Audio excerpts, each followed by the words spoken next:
Hey, I was wanting to share these tips with you while I was preparing some food for some parties and the morning because it's a late night tonight. But these are great money saving tips for you and your family in the kitchen.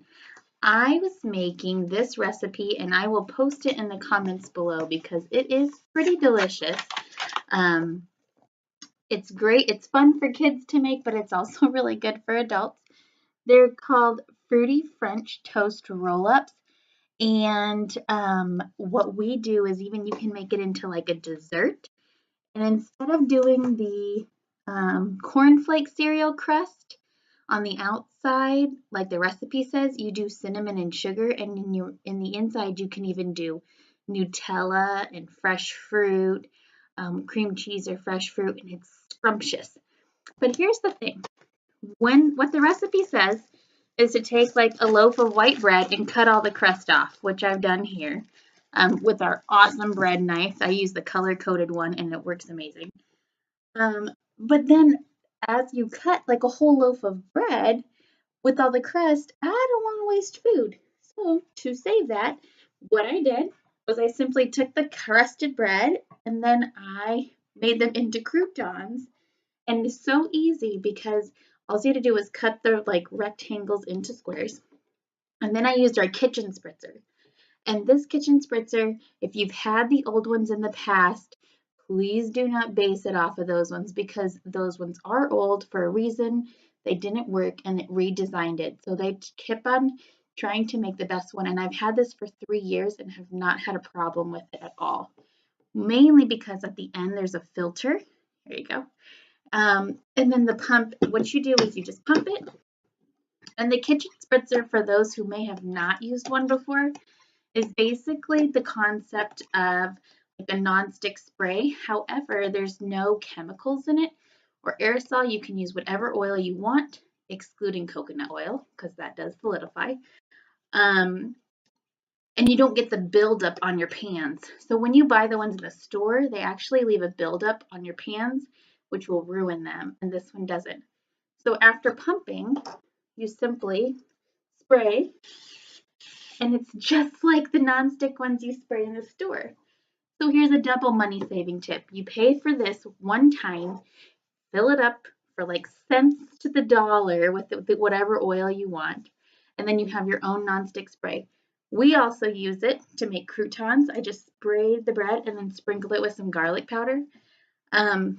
Oh, by the way, when you're ready to store it, always release it and then store it. And then when you use it, just pump it again. That'll save it. Uh, but I forgot what I was saying. Oh, I also put this on when we do vegetables and like chicken or anything we're cooking. I always just use this, and you can control the oil portions.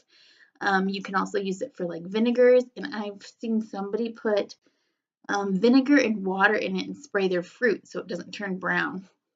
So there's that. So 2 money saving tips. Bread crust into bread croutons, kitchen spritzer, and here's the big one of all. Let's just talk some cheese. I was grating some cheese, and I always buy the block cheese. One, because it's cheaper, and two, it's actually healthier for you because there's no chemicals in it like the grated cheese, and they put chemicals in it to like so it doesn't stick together and preserve it. But this microplane coarse grater is the one I use. And here's a really cool thing. Before me and Dan were even married, I wanted this specific one before I became Pampered Chef because it can be used with a simple pull of a wrist, almost like you're riding a motorcycle. Boom.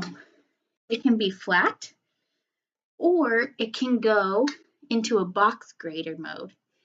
And I like the versatility of it because depending on how much cheese you're doing, your arm will get tired after a while. It comes with this guard, which is awesome.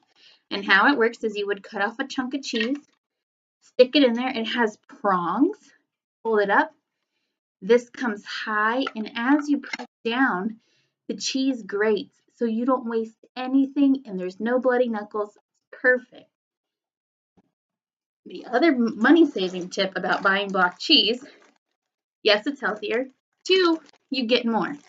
So if you were to buy an 8-ounce bag of shredded cheese, you are getting 8 ounces of shredded cheese. If you buy a block of 8-ounce shredded cheese, a block of 8-ounce cheese, you, after shredding it, get a little more than 2 cups. So technically that's over 16 ounces of cheese. So you double your money, or you double your portion for the money you spent, which is always a bonus. And so what I do is I get home, and the meal that I'm making the cheese with, then I just grate all the cheese that I have, stick it in a Ziploc bag, and I dust a little bit of flour on mine just so it doesn't stick together in the fridge, and it's perfect. And you can even freeze it too. So hope you liked our money saving tips just for this evening of working late, and I hope to see you soon. Comment below if you like anything or if you have any tips to save money in the kitchen as well. Would love to hear them. All right. Bye.